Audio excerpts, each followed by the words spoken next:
The Jonas brothers are here. They're out there somewhere. Sasha and Malia are huge fans, but boys don't get any ideas.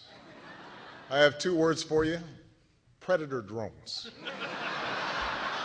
You will never see it coming.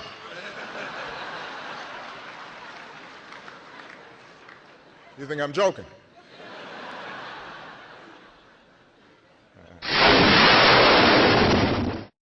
This president has continued a drone strike policy in the war on terror, one that has resulted in the deaths of as many as 214 children in the past 7 years. Granted, he wasn't president all of those years, but the drone strike program has only increased under President Obama. According to the Bureau for Investigative Journalism, since 2004, 176 children have been reportedly killed in just Pakistan. 27 to 35 children killed by drone strike in Yemen. And since 2007, 1 to 3 children killed in Somalia, again as a result of drone strikes. What you need to know is that the number of children killed in Pakistan, Somalia, and Yemen over the past 7 years is nearly 11 times the number of children killed at Sandy Hook Elementary School.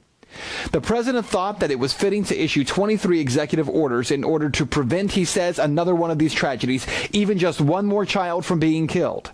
But the fact is, the president could issue one simple order to end the deaths of children around the world by U.S. drone strike. The so-called presidential kill list has gotten a lot of attention, and this list of folks who have been targeted for assassination. Right. And on that list have been U.S. citizens who have not been afforded trial, including Anwar al-Awlaki. How do you, as president, or any president for that matter, regardless of party or person, utilize that power to assassinate even U.S. citizens? Well, first of all, you're basing this on reports in the news that have never been confirmed by me, and I don't talk about our national security decisions in that way. The U.S. used a drone strike to kill Awlaki's 16-year-old son, Abdul Rahman Awlaki. That 16-year-old was killed while at a family barbecue, and he too was a U.S. citizen born in Denver, Colorado. There is no clause in the Bill of Rights that suspends due process because of fear. Every time I talk about this issue, I get emails from people saying that Anwar al-Awlaki deserved to die. But I am yet to hear one reason, just one reason, why his 16-year-old son needed to die. The truth is, no one has legitimately answered that question. Not viewers, not this administration, not even the president himself. Do you think that the killing of Anwar al-Awlaki's 16-year-old son, who is an American citizen, is justifiable? I'm not going to get into Anwar al-Awlaki's son. I know that Anwar al-Awlaki renounced his citizenship. His son was still an American citizen. Did great harm to people in this country.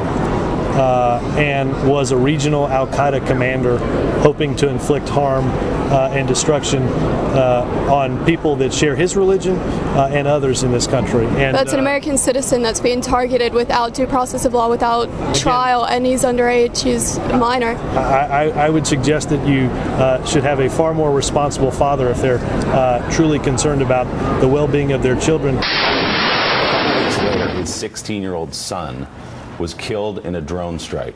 And at the time, the Obama campaign, this was Robert Gibbs, when asked why this young man was killed, an underage U.S. citizen, he said, quote, he should have had a far more responsible father, talking about al-Awlaki's father. So because of suspicion of his father and where he was in Yemen at a given time, he was killed with God knows how many other people who should not have been. And by the way, this happens, Mark, if you are if you are in the company of somebody that the United States government suspects, and you are a young male, you are, in this world, now presumed guilty. And you could be killed, again, for having, quote, the wrong father. This is so chilling. It is not being weak on the war on terror to not find this to be chilling and a real threat to our civil liberties. I'm going to demand answers this week. Senator Wyden asked, can they do drone strikes in the United States? And Brendan went on for 5 minutes talking about optimizing transparency and never answered the question. Until I get an answer whether or not you can kill an American citizen in America, that's what Wyden asked. Can you kill an American in America with only the president's word? and he never answered the question. So I'm going to demand an answer to that question. I think constitutional questions trump all inconvenience the president might have, and he needs to respond. He needs to not say, at this time, I not plan on killing Americans. He needs to say, absolutely not. The Constitution protects American citizens on American soil. If you're accused of a crime in America, you get your day in court. They should answer about the 16-year-old boy, Alwaki's son, who was killed, not as collateral damage, but in a separate strike. They've never answered that. Right. His son, though, was never tried. We killed his 16-year-old son, and I don't think that that was appropriate. His son was never even accused of terrorism. The government won't even admit that it was a mistake or an error, whatever it was. And I think that is wrong. You should get some protection for being an American citizen. Listen, the president's drone campaign has killed so many innocent people, all right, including kids. I'm looking at my BlackBerry because I want to give these numbers precisely. 176 were children. These are obviously innocent children. We know that 2 of these children were Americans.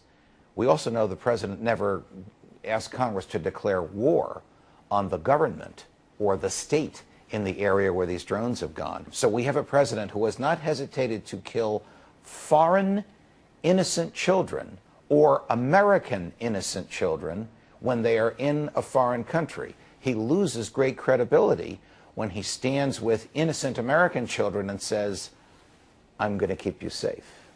This is the power claimed by kings and tyrants. This is about as un-American a power as one could imagine. This is in direct defiance of the Declaration of Independence, the Constitution, which guarantees due process, a jury trial, before the government can take your life or liberty. This is in defiance of federal law, of state laws, and of treaties to which the United States is a party. The president sent a follow-up drone to kill Mr. Alaki's 16-year-old Colorado-born American citizen son, and the friend's American citizen 16-year, and the son's American 16-year-old friend. We now know that the president admits that he did send the drones to kill them. President Obama is running an assassination program where in a 2-week span in Yemen, he killed 3 U.S. citizens, none of whom have been indicted or charged with any crime. And Abdulrahman Al-Awlaki, a 16-year-old U.S. citizen, whose only crime appears to have been that his last name was Al-Awlaki, was murdered in a U.S. strike. And there has been no explanation as to why a 16-year-old U.S. citizen was killed.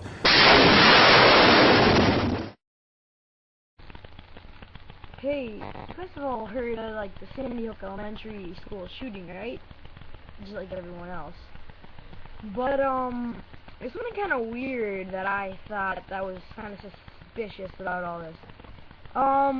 So if you look on this, if you type this in and go to the page, go to this page. If you type in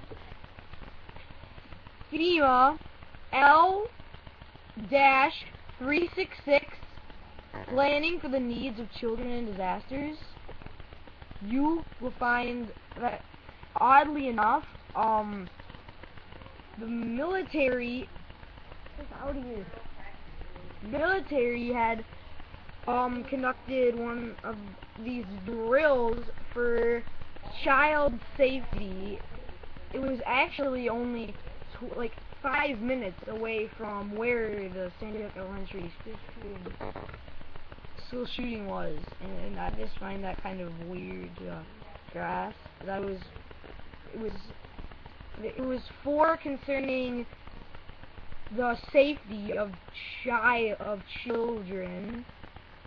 Young children, how to deal with the situation.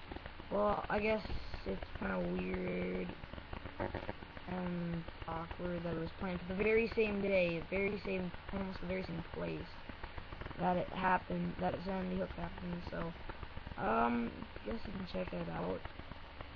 So, if you don't remember, it's FEMA, F-E-M-A, L-366, planning for the needs of children in disasters. Thanks. Policy. We're pretending we're at war. We haven't declared the war, but we're at war against a tactic, and therefore there's no limits to it. So we create these monstrosities, and we do things outside the law. We come up with assassinations, allowing the president to decide who's going to be assassinated, and lo and behold, 3 Americans now have been on the list. They've been assassinated, but they don't talk about the second one because the second one happened to be a 16-year-old son of Awlaki. So what are we doing here to accept this idea that our presidents and this lawlessness to pursue, and that we someday will be subject to those same courts? So no, you don't. You want to live within the law and obey the law, because otherwise it's going to be very bad for all of us. And this whole idea that now we can be assassinated by somebody that we don't even like to run our medical care, and giving this power to the president to be the prosecutor, the executor, the judge, and the jury, we better look at that carefully before you automatically endorse something like that. Congressman, thank you very much. There is a plan now to have over 30,000 drones flying over this country.